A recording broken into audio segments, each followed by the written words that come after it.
Well, good morning. This is Ian R. Crane, and it's the morning of Monday, 12th of March, 2018. And as you can see, I'm in a somewhat different location than I normally am at this time of the morning. I am in the secret garden, although it can't be that secret because I found it.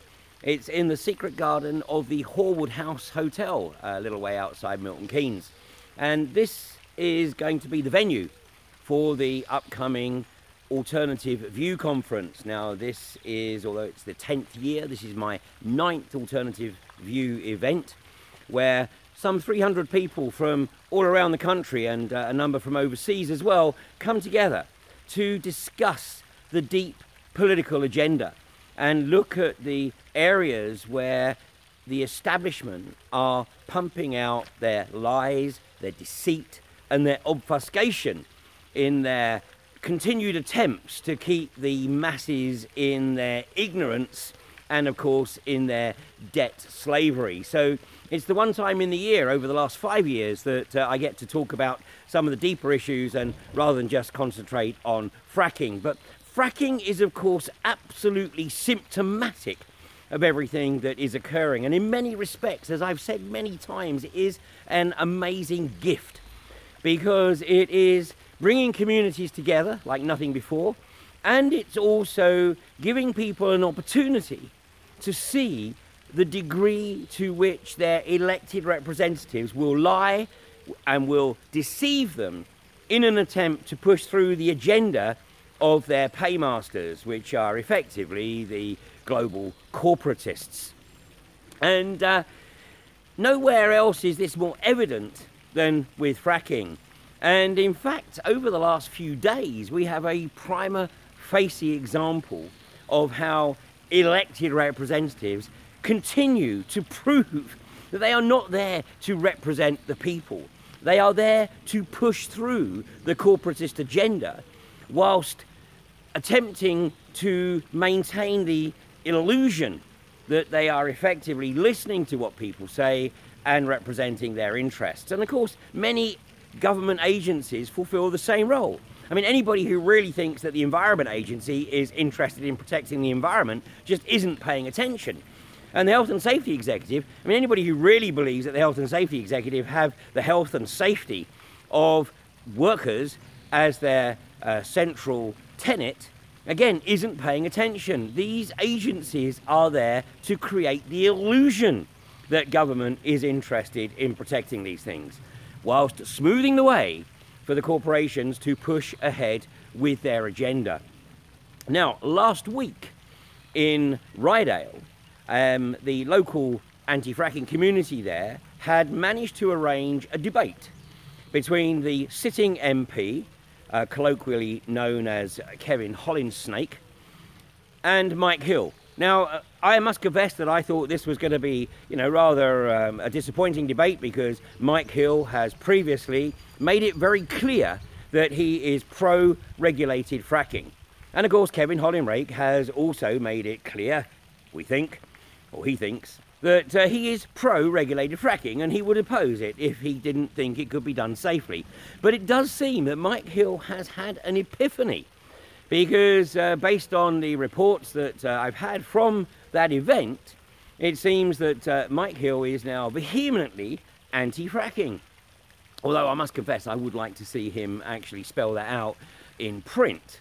But nonetheless, he was actually hijacked, because having agreed the ground rules for the debate, it seems that when he arrived, the ground rules were changed.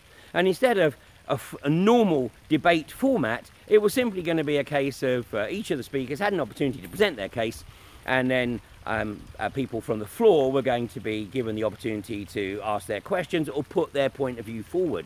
Although it seems there weren't too many questions, it was all points of view.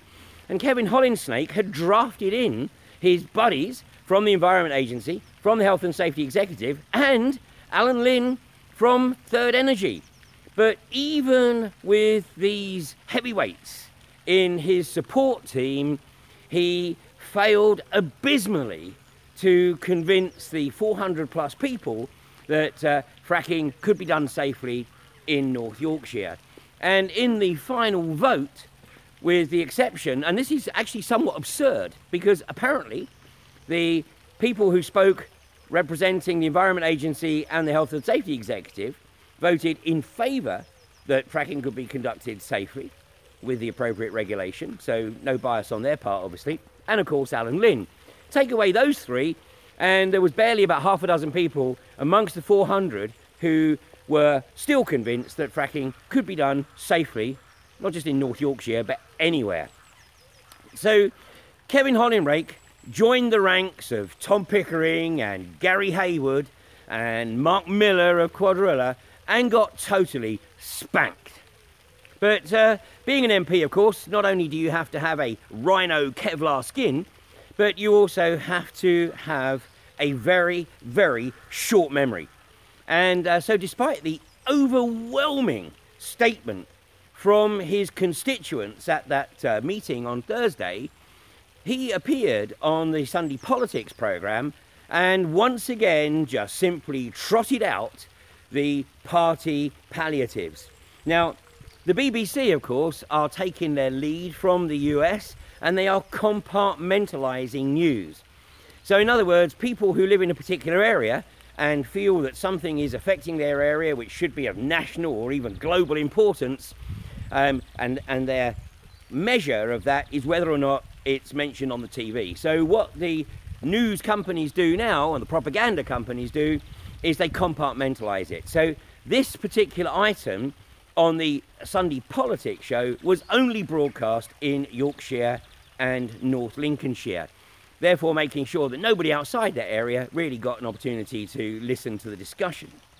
But in that discussion, Kevin Hollinsnake either has a very, very short memory, which perhaps he needs to go get checked out, or he blatantly lied, because he actually stated in that interview that a straw poll of his constituents suggested that 80% of them were in favour of fracking. Now that has to be some serious alternate reality, because there isn't a single independent study, and not even the government's own surveys come anywhere near that kind of figure. But you know, this is pretty consistent. It's what we've come to expect from Kevin Hollinsnake, of course, who was put into the job following Anne McIntosh's removal from the seat in North Yorkshire, because she was vehemently anti-fracking, and consequently the government basically told her she was going to be deselected in the 2015 election, before the election, or she could go quietly and take a seat in the Lords where no one really gives a damn what she says. So she took the latter option and now sits in the House of Lords as Baroness Pickering, where she still tries to articulate her objections and all the reasons why fracking in North Yorkshire or anywhere else for that matter is not a good idea. Kevin Hollinsnake gets a shoe-in a safe Tory seat, and from day one he's been pushing the party and the corporatist line of yes, it can be done safely. He gets over to Pennsylvania and of course has a very, very selective tour there, only speaking to those people who have benefited very, very significantly from the arrival of the unconventional gas industry, and deliberately ignoring the plethora of individuals and groups in Pennsylvania that oppose this industry and of course have first-hand experience of the magnitude of the negative impact on their ecology, on their industry, or the agricultural industry, and of course on their health. So why anybody actually gives this guy airtime is beyond me, but of course, you know, the vast majority of people, as soon as they see his lips moving, they know he's having a very casual relationship with truth, which of course, unfortunately, these days is a prerequisite for getting selected as an MP. So those people who had the opportunity to witness that event, they know what they saw, and of course they have been talking to everyone they know about what they experienced, and this is of course the way information used to be shared before social media, and it still needs to be shared in that way. You know, people need to get out, people need to be talking to their friends, and we know it's working, because how many of you have had random conversations in the street about these subjects which 10, 15 years ago would be dismissed as rampant conspiracy. But now the evidence is out there for all those who have the inclination to spend a bit of time doing their own research. And of course, this is precisely what the British government and the corporations do not want you to do, which is why they're so intent on trying to continuously dumb down the population. And it's a very sad reflection that you know, the most active campaigners are often the wrong side of 60. Now, it can be argued, of course, that these are the people who perhaps have time and a degree of financial independence, but nonetheless, you know, we're a long, long, long way from the heady days of 50 years ago, when students from all around the world, you know, not only exercised their social conscience, but exercised their right to express their concern about the way in which their supposed leadership were not particularly managing the resources of the world as they saw appropriate for their emerging generation. And today, sadly, the interim generations have been caught in debt slavery. And of course, this was the sole purpose of introducing student loans, to get the intelligentsia of youth into debt hock at the earliest possible stage in their life, to ensure that they didn't have the freedom to be able to express their deeply held beliefs. So it falls on those of us that have found ways to create the time, to create the opportunity, to try to encourage others to do their research. And hopefully, once they realise what is being perpetrated, that will be sufficient to motivate them in some way, shape or form to challenge the absurd abomination of the establishment agenda, particularly with fracking. So fortunately, of course, you know, Third Energy, or Barclays Bank trading as Third Energy, have been run out of North Yorkshire. And it has to be said here that it is the people of North Yorkshire, it is the anti-fracking community of North Yorkshire that have done your job for you, Mr. Hollinsnake. And also your job, Chief Inspector John Hodgson, the head of fraud and economic crime in North Yorkshire, because it is that community that has exposed the magnitude of the financial illiteracy of the likes of John Dewar. And of course, no, they couldn't be more illiterate than appointing the likes of Keith Cochrane, who was already in trouble over Carillion, as a director of Third Energy. And it is that community that has constantly been trying to draw attention to the Third Energy accounts, and to the fact that not only is the company mismanaged, but it does not have the financial resilience in any way, shape or form. And yet I still have not heard Kevin Hollinsnake make a single mention about this oversight on his part.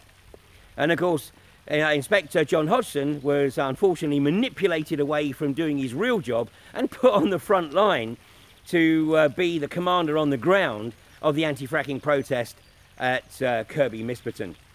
So you see how this manipulation unfolds. So now, obviously Kirkby Misperton is off the hook, at least for the time being. Kevin Hollinsnake certainly isn't. And the pressure needs to be put on Kevin Hollinsnake, and he should, of course, resign, because he does not represent the people of North Yorkshire in any way, shape or form. Now, he still draws a salary of some £50,000 a year from Hunters estate agents. So maybe it should be Tagger Hunters of, you know, toxic MP, because this man does not represent the people, and he certainly doesn't represent humanity. So North Yorkshire may be off the hook, but of course Preston New Road isn't. And Preston New Road is British Gas trading as Quadrilla. And of course British Gas is part of Centrica. And Centrica, of course, also were responsible for the Rough storage facility in the North Sea, which they conveniently closed last year on the basis that it was at the end of its useful life. And this closure of this facility was used to put out the false claims that the country was running short of gas last week due to a seasonal cold snap, 3 or 4 days. God help us if we had a serious winter. The reality, of course, there was no shortage of gas. It was simply a political construct, and Centrica trying to use it to blag more money out of central government to invest or actually spend probably on their directors' salaries and benefits packages. But, you know, don't we have a problem here? Because what we have is Centrica, British Gas, responsible for the storage facilities and closing them down whilst investing in unconventional gas. So it's time surely for the people of Lancashire and the rest of the country to tag British Gas and make British Gas customers aware that they are effectively supporting a company that is pushing through an unconventional gas project which will undoubtedly at some point, if it goes ahead, contaminate the northwest of England. We've already experienced this with Quadrilla, of course, which is British Gas, trading as Quadrilla, back in 2011. It's a company that lacks competence. 15 months into a 6-month project with multiple operational failures, yet working in collusion with the government bodies like the Environment Agency and the Health and Safety Executive to make sure that you and I, the British public, have no real insight as to what's occurring in that operation. So it's down to the people, because anyone who's still relying on their elected representatives, of course, is living in a world of delusion. That's what they want you to do. They want you to elect them and then just frack off. Leave them to do whatever it is that they feel they have to do on behalf of their corporate paymasters. They don't want your participation, and they certainly don't want your scrutiny. And of course, that's where they're struggling right now. And talking of scrutiny, this week in North Yorkshire, there is tomorrow a very important part of the committee stages of the Minerals and Waste Plan, and tomorrow is the specific discussion on hydrocarbons. So no doubt Northallerton will be on lockdown. County Hall at Northallerton will be on lockdown because they will be expecting massive protests. Well, that's not going to happen. The people that are going to be there in Northallerton tomorrow are there because they are interested in seeing how this discussion unfolds. Central government is pushing an agenda to establish waste and minerals plans that do not restrict fracking activity or the disposal of toxic waste in any way, shape or form. They just want a few words arranged in a particular order on a sheet of paper that nobody actually ever refers to again. But fortunately, the magnitude of the scrutiny is such that actually to just devote one day to hydrocarbons is somewhat absurd. But if you are in North Yorkshire and you are concerned about how your council is going to address hydrocarbons in their minerals and waste plan, then head along to County Hall in Northallerton tomorrow morning. So, all to play for still. It's not over by any stretch. As I've said before, the fat lady is certainly gargling. And we are almost seeing counter briefs from within the government. There's elements of the government that, of course, are still in the pay of the corporations and trying to push ahead with this agenda. And there are other elements within the government that realise, actually, this is a dead duck. It's a Norwegian blue. It's pushing up the daisies. And it just needs to be buried once and for all. They are realising that, actually, in the marginal seats, especially those marginal seats that are licensed for unconventional gas exploitation, i.e. fracking, the sitting Tory MP is at risk. So they either shut this down before the next election, or they guarantee that they do not get re-elected at the next election, whenever that might be. So if you're interested in looking at the bigger picture, then maybe consider coming and participating in the 9th Alternative View Conference at the beautiful Horwood House here in Buckinghamshire. It's on the first weekend of May. That's the bank holiday weekend. It runs from the 4th to the 7th, and if you want to get more details, take a look at the Alternative View website. That's www.alternativeview.co.uk. Meanwhile, of course, I'm going to be very much continuing my focus on fracking, and I know many of you watching this will also. The others watching are looking to see what it is that we're doing, but don't worry, we're watching you, watching us, watching you, watching us. And you know that right now the anti-fracking community has the upper hand. The country is growing in awareness, and the anti-fracking, the active anti-fracking community is growing exponentially. So the scrutiny is going to grow exponentially. Greg Clark gets it, because Greg Clark knows fine well that if his signature is anywhere near any of the applications to frack, then his political career is at an end. So they're desperate to find someone who's in their late 70s or 80s to try and sign this off so that basically they can be sacrificed. Well, let me say that thank you so much in many ways for getting the country to the point where it is once again becoming politically aware and politically active. And ultimately, of course, your politics and the party system in this country is proven not to work. Now, what ultimately replaces it yet perhaps isn't in the wider consciousness, but something is coming.